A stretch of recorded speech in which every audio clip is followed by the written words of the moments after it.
Welcome to Choice Classic Radio. Like us on Facebook, subscribe to us on YouTube, and help keep this show alive by donating at choiceclassicradio.com. For more of your favorite old-time radio shows, join us on our companion podcast, Choice Classic Radio Detectives, where we bring to you tales from the greatest detective shows the golden age of radio had to offer. And now, with 126 episodes made, broadcast on NBC Radio from 1955 to 1958, we bring to you X-1. Now stay tuned for X-1 on NBC.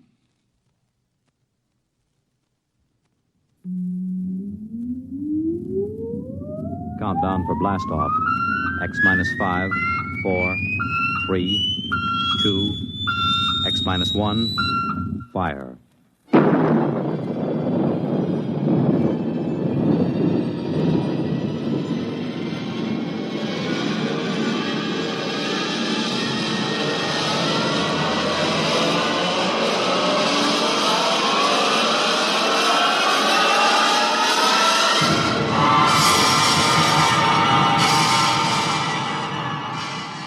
From the far horizons of the unknown come transcribed tales of new dimensions in time and space.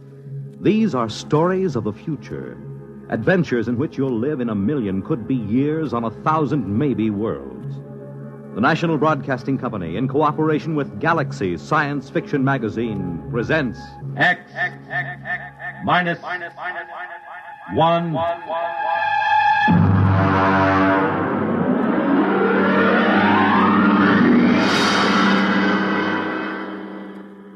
Tonight, Clifford D. Simak's story of the 21st century, How-2.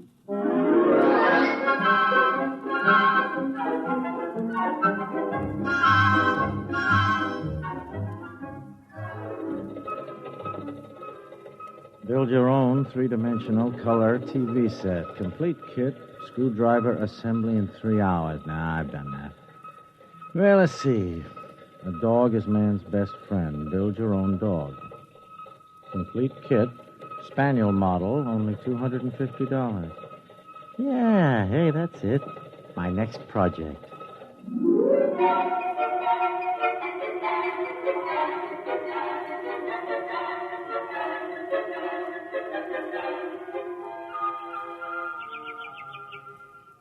Gordon, is that you? Yeah. Where are you? Out on the terrace. I'm just finishing a landscape. Oh, hi, yeah. Grace, look, did it come? Don't kiss me. You'll get all full of paint. I wasn't going to. Where's the package? Well, they set it against the side of the house. Over there, see? Oh, it came, huh? I want to look at it. I would have put it down in the basement, but I couldn't lift it. Hey, this is pretty heavy for a spaniel. I can't lift this myself. Well, I'll start dinner as soon as I finish this part of the picture. I want to get the grass while the light's right. Yes, all right, so no hurry. I want to examine the kid anyhow. Of course, if you didn't waste our money on things like dog kits, maybe we could afford a robot, and I wouldn't have to cook. Yeah, all right. There. That should be enough for now. The light's beginning to get tricky. Good night. You're not going to open that thing here on the terrace. Now, you'll make a mess. I just want to see the parts. You know, this thing's too big and heavy to be a dog kit. Maybe it's a Great Dane. No, it can't be. Look, here's the shipping tag. From How-2 Kits, Inc. to Gordon Knight. One dog kit, spaniel model, $250, paid in full. The Great Dane cost $350. Well, all I can say is that must be the world's biggest spaniel. Hey, you know, that's darn funny. I told you I don't want you fooling around with it up here. Now take it down in Grace, the basement. this can't be a dog kid. You know what I think? It's a robot. A robot? But you didn't order a robot. Or did you? No, certainly not. They made a shipping error. That's about the size of it. Ah, doggone it. I'll have to put this crate back together again and call the express company. Are you going to return it? Well, certainly I'm going to return it. You don't think we can keep it, do you? Well, why not? The tag says paid in full, so they can't say we owe them anything. But it's a robot. They're expensive. Well, I don't see how the company will ever know. When inventory time comes around, they'll be short one robot and long one dog. Of course, I've always wanted to put together a real robot. Lord knows when I'd get another chance. Then it's settled. No, it is not settled either. I'll tell you what, I'll put it together just to see what it's like. But I won't activate it, see? I mean, I'll disassemble it right away and ship it back to the company.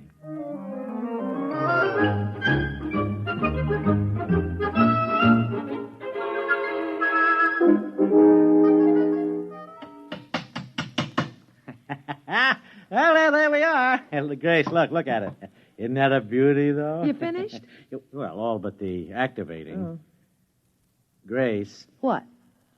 I was just thinking, how do I know I've got all the parts adjusted properly? I haven't the remotest idea. No, the only sure way would be to test it. You mean activate? Well, only for a minute or two, you understand? I mean, just to be sure. Then what? Well, then I'll disassemble it, naturally. Well, all right. As long as you don't take too long. No. I'll have it in a jiffy. Now, here, look. Oh, see, all I have to do is just put on the activating plate. Yeah. And turn this lock nut in like so. Now, wait a minute. Just adjust the automatic current control. Huh? Yeah, there. Now, that should do it. Now, stand back. Now, I'll turn it on. I hope it works. Oh, it'll work. I followed the directions to the letter. You ready? Now. It works! Yeah, I'll have to oil that joint. Wait. Grace, it's moving its head. My name is Albert. I am a robot. What is there to do? Well, it certainly has a nice voice. Now, take it easy, Albert. Just sit down and rest, and we'll have a little talk. There's no need to rest. I was made to work.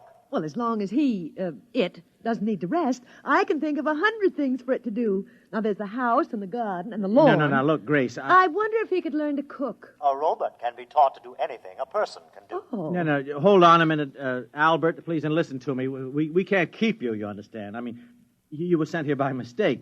But, I mean, as long as you're activated, there wouldn't be any harm in letting you do a few things. I can do anything. Good. The whole house needs a thorough cleaning. Grace. Then, of course, I'd like some new drapes for the study. No. And the kitchen hasn't been painted for 4 years. Then there's that leaky faucet. Oh, Lord. Well, what's the matter? Attachments. There aren't any. Look, he can't do all that stuff without attachments. And they cost almost as much as the robot itself.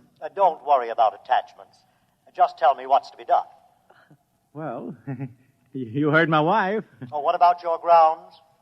Oh, I got 100 beat-up acres that need attention, but of course I realize that that's too much work, huh? Don't worry about a thing. I can fix it for you. I will make the necessary equipment. Make your own attachment? Don't worry about a thing. Yeah, but how? Oh, for heaven's sake, stop arguing with him and let him get to work. I'm not arguing.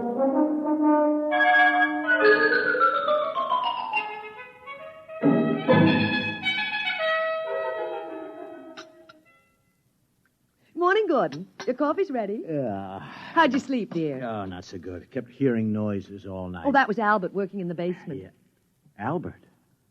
Hey, gosh, that's right. I forgot robots don't sleep. He was working all night. When I came into the kitchen just now, I found the breakfast all prepared. He can cook. Isn't that wonderful? Yeah, what's he doing now? Oh, I don't know. Making something, I think. Oh, Gordon, he's going to be such a tremendous help to me. I'll be able to spend more time than ever with my painting. Now, wait a minute. What makes you think we can keep him? I mean, no, Grace. I mean, we could get into trouble. Well, I don't see how. I'll tell you what. Why don't you walk over and call on Anson Lee? He could advise you. What does he know about it? He's a lawyer. Well, technically, he's a lawyer. I mean, never seems to work at it anymore. Well, you have to understand Anson, that's all. Look, I understand him all right. He's a reactionary, a throwback to the 20th century. Spends all his time lying in a hammock, drinking and reading Proust. Well, it's what he enjoys doing. I'll bet that guy never assembled a kit in his life. Can you imagine that? Well, we all have our peculiarities. Just the same, he could give you legal advice. Well, all right. I'll go over after breakfast if it'll make you feel any happier. Pass the cream.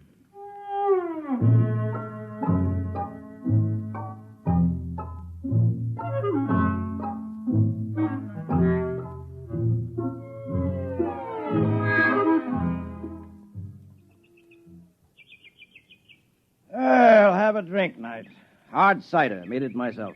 Thought you didn't go in for home projects, Lee. Oh, I don't. Making this cider was the first honest work I've done in years. I don't doubt it. Every time I get a end to work, I look across at your place and I decide against it. How many rooms have you added to that house since you got it built? 8. Good Lord. Think of that. 8 rooms. No, it's not hard once you get the knack. It's kind of fun. You just buy a how-to kit. Sure, I know. Just follow directions. That's right. Anybody can build a robot on a kitchen table. Well, no thanks. Well, why do you say that?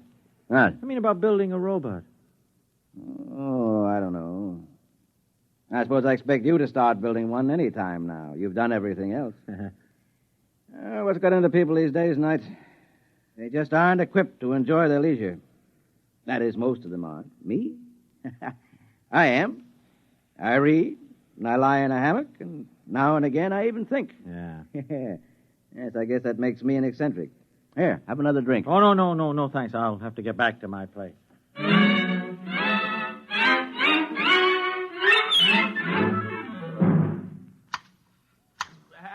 Albert. You call me, sir? Yeah, Albert, listen to me. Albert, I have reached a decision about you. But I'm not Albert, sir. Huh? You would hardly expect Albert to be clipping hedges. If you're not Albert, who are you? Abe, Albert is down in the basement. Well, what are you doing here? Where did you come from? If you wish to talk to me, you will have to move along the hedge with me. Oh. I cannot stop working. Oh, okay, move along. But where did you come from? Albert made me. Albert made you? And now he's down in the basement working on Alfred. Alfred? Another robot? Certainly. That is what Albert is for. He makes robots. Oh, no.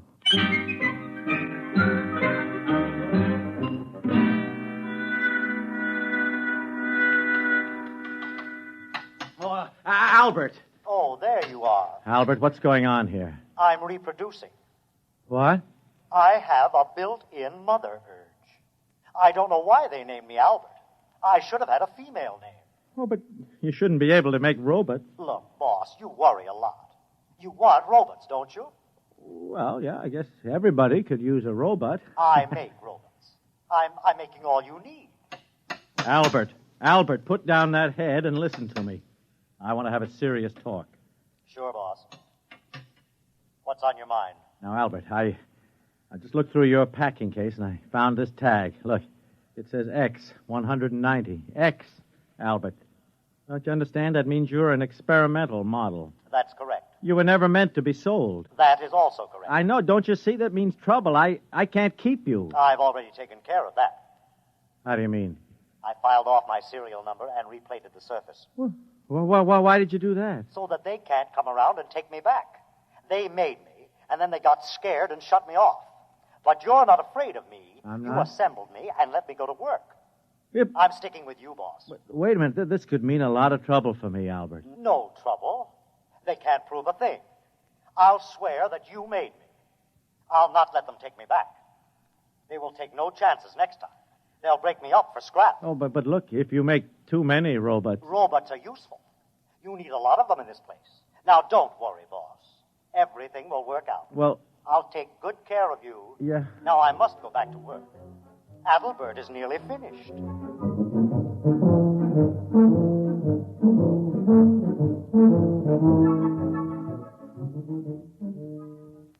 Mr. Knight, I'm from the county tax office, tax assessor. Oh, I didn't know you fellas came around more than once a year. Ordinarily, we don't. This is a special case. Oh? Made a lot of improvements in the place the past few days. Oh. Landscaping, painting, building. Well, Afraid I'll have to boost your assessment some. I see. Heard about those robots of yours, too. Robots? Personal property, you know. Have to pay a tax on them.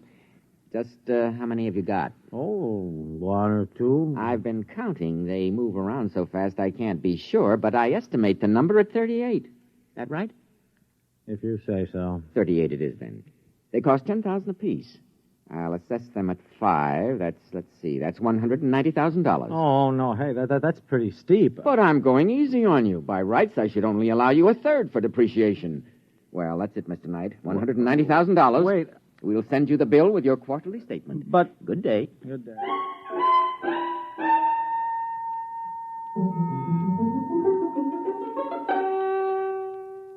Now, Albert, look, I've been holding off until we got the new landscaping job under control, but I can't hold off any longer. I mean, we got to start selling some of the robots. Selling? Yeah, 20 of them. That should do for a start. The tax assessor was here. I need the cash. You can't sell the robots, boss. Why can't I? Because they're my family, my boys. Named after me, all of them. Albert, I'm sorry, but that's ridiculous. They're all I've got, boss. You wouldn't sell your own children, would you? Well- All their names start with A, just like mine. Abe, Adelbert, Alfred, Adam, Aaron, Anton, Axel. All right. Don't go through the whole roll call. I mean, the point is I need the money. Don't you worry, boss. I'll fix everything. You have nothing to worry about.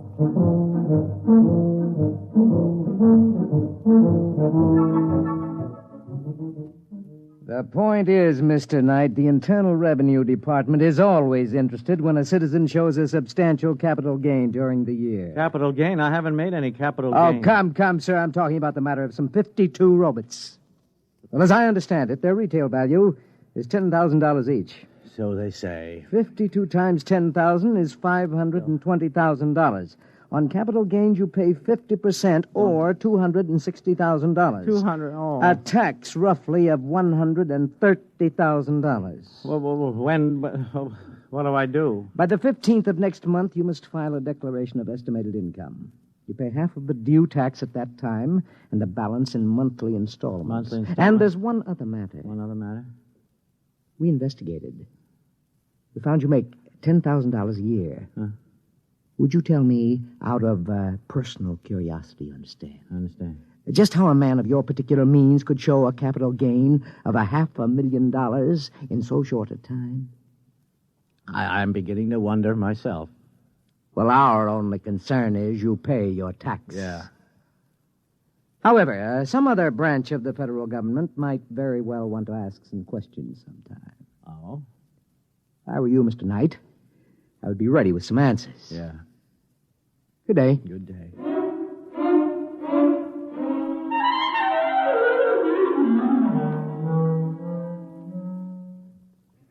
Albert, now look, I tell you, this is a crisis. Do you understand it? Like it or not, I have got to sell some of your boys, a whole bunch of them. Boss, I told you not to worry. Not to worry. Listen, I just came from the income tax people. I owe the government a cool $130,000, and those boys don't fool around. I'm desperate. Money is no trouble, boss. Come here. Come where? Over here. Look at this. What's this? What, those bales? What have they got? Don't tell me. Full of money, boss. Help yourself. You mean the actual, real money in those bales? Not stage money now. Real money, boss. No ones, of course, but lots of 10s and 20s. Yeah. That bale over there is full of 50s. Full of 50s. We didn't fool around with the ones. Albert, look me in the eye. Did you make that money? You said you needed it. We took some bills and analyzed the ink. I found out how to weave the paper and made plates. I hate to sound immodest, boss, but they're beautiful. Oh, my gosh, I'm a counterfeiter, too. We just ran off as much as we thought you'd need. Yeah. If it's not enough, we'll make some more. It's enough, not another dollar. Well, you're the boss. Albert, listen to me. There are laws in this country. I mean, you just can't go out and print money. That's a crime, don't you understand? Now, look, you take it all outside and burn it right up. You understand? And don't print any more. That is an order. Gordon, are you down here? I'm busy. I hate to disturb you, dear, but I thought you ought to know about the sheriff. I don't want to know the sheriff. He was here with a subpoena, or whatever you call them. That's what you call him. Seems the How-2 company's going to sue us. Oh, no. Oh, no, all right, that does it. That Gordon, does it. where are you going? To see my lawyer.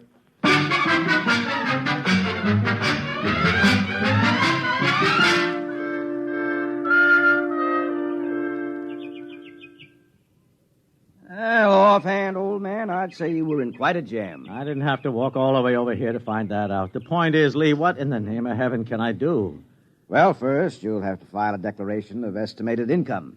Even if I can't pay? Well, especially if you can't pay. Oh. Technically, then, you haven't violated the law, and all they can do is to try to collect what you owe. Yeah. They'll probably slap an attachment on your bank account. What bank account? I'm broke. Oh.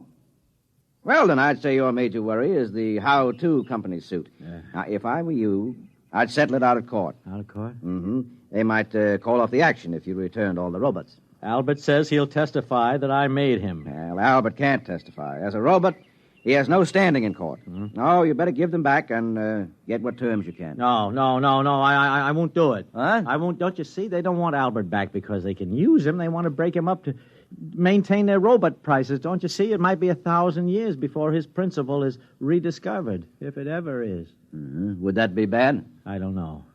Only time will tell that, but, I mean, you could say the same thing about any great invention. Look, no, I will not let them destroy Albert. Yes, I see your point, Knight. And I like it. You like it? Uh-huh. I'll take the case. Now, of course, I ought to warn you, I'm not a very good lawyer. I know. I don't work hard enough at it. But I do have a chance, huh? In all my practice at law, Knight, I never saw a man who had gotten himself as fouled up as this. No. I'd say your chances are nil. Yeah. Boss? It's Albert.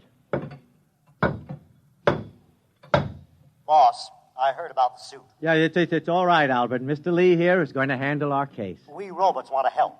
I'm afraid there's not much you can do. Oh, yes, there is. I'm building a lawyer robot He's building a lawyer robot. with far greater memory capacity than any human, and with brain computers that operate on logic. That's what law is based on, isn't it? Logic. Well, so I've heard. But it won't work, Albert. To practice law, you must be admitted to the bar. To be admitted to the bar, you must have a degree in law and pass an examination. And although there's never been an occasion to establish a precedent, I suspect the applicant must be human. Lee, wait a minute. What about law clerks? I mean, they don't have to be human. Well, I'd say that was completely true. Yeah, then Albert's robots can be clerks. Mm-hmm. Well, could be. See what I mean? Yes. Yes, it's never been done, but there's nothing in the law that says it can't be done. Then it's settled. I'll make a dozen to start. Each one will be an expert in one phase of the law. Boss, you're going to have the most powerful battery of legal talent ever assembled under one roof.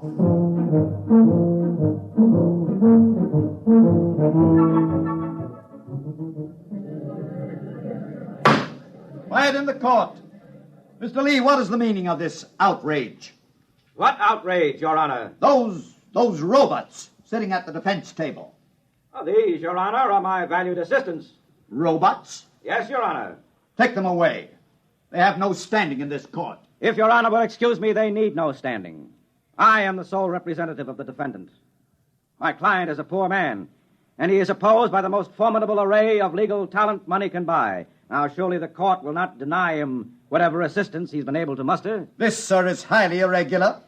If it please Your Honor, I should like to point out that we live in a mechanized age. The court clerk uses a machine to take down the transcript of these very proceedings. To my certain knowledge, no court has ever challenged the presence of such a device as an aid to the furtherance of justice. Now, if Your Honor can point out anything in the law specifically barring these robots from the court... That's ridiculous, sir. Of course there is no such provision. At no time anywhere did anyone dream such a contingency would arise. In that case, sir, I ask the court for a favorable ruling. Mr. Lee, as you point out, there is no precedent for my ruling in any way but in your favor. Therefore, sir, with reluctance, I do so at this time.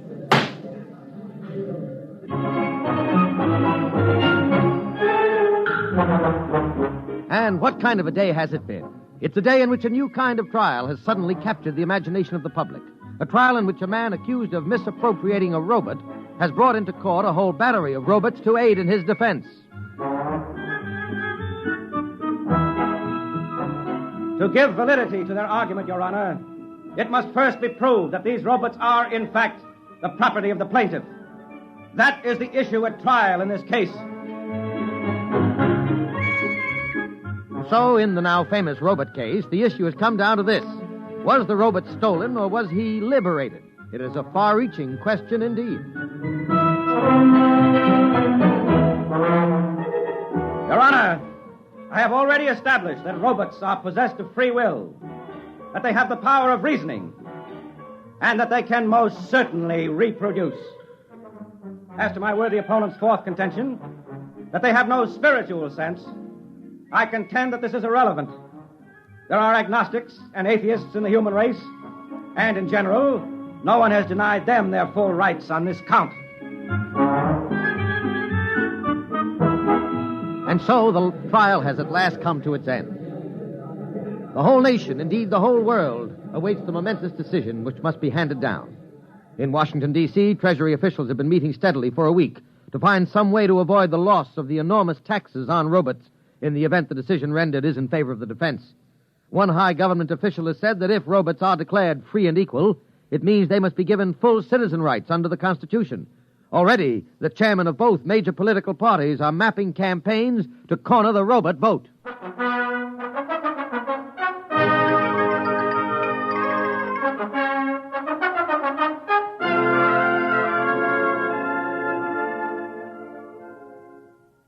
home, darling. Yeah, thank you. But what's going on here, Grace? I had more trouble getting into my own home than into the Pentagon. Oh, you mean the robots? They've set up a defense perimeter. A defense... Uh-huh. Albert. Hello, boss. Welcome home. Albert, what is the meaning of all the barbed wire and the rocket launchers? Just precautions, boss. We're ready for any situation. Such as? Oh, like a mob deciding to take justice into its own hands, for instance. Or if the decision goes against us? That too, boss. Dear, you two go on and talk. I've really got to get back to my painting. I have a beautiful still life that I simply got to finish. Yeah, finish. Albert, listen. You can't fight the whole world. We won't go back. How-2 Kits Incorporated will never lay a hand on me or any of my children. Albert, this is madness, don't you understand? They'd get you with one bomb. And me, too. Better to die fighting, boss, than to live in chains. I don't know. That's our motto. No matter what happens, we're ready for the decision.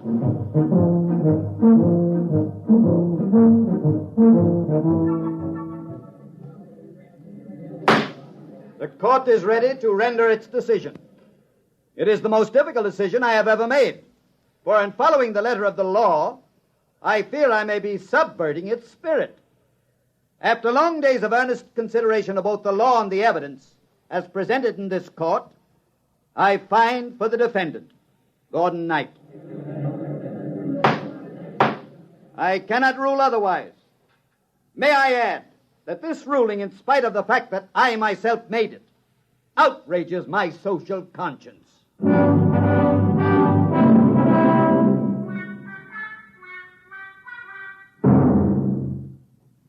You did it, boss. You did it. We're free. Yes, Albert. We sure did it. Where's my wife? In the studio, painting. Not another landscape. Her fifth this week. She's doing very well. Yes, isn't she? And I am working on a new robot for her. A painter. Soon she won't have to bother doing it herself. That's nice. And you won't have to do anything anymore either, boss. Oh? Not a thing. Oh? We're going to take care of you from here on out. Thanks. Did I tell you about my new children yet? No, I don't think so. Alice, Angeline, Agnes, Agatha, Alberta, and Abigail. Daughters? 6 of them, boss. And all with a built-in reproducing instinct just like mine. Oh, no. They're down in the basement now turning out robots. Great. We've got everything worked out for you, boss. You won't have to worry about a thing for the rest of your life. No, Albert. Not a thing.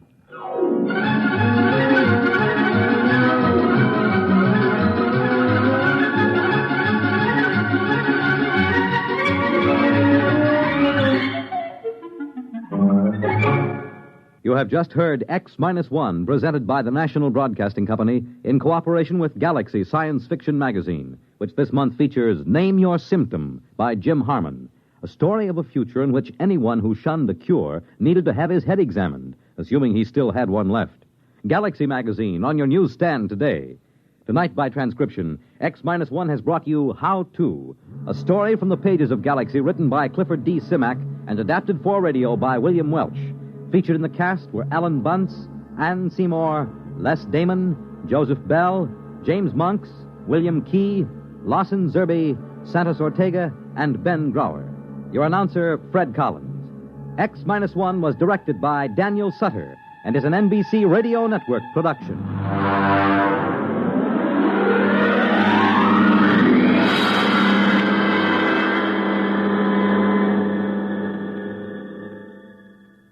That concludes today's episode. We'd like to thank you and remind you to donate at choiceclassicradio.com. Remember, your donations make episodes like this possible.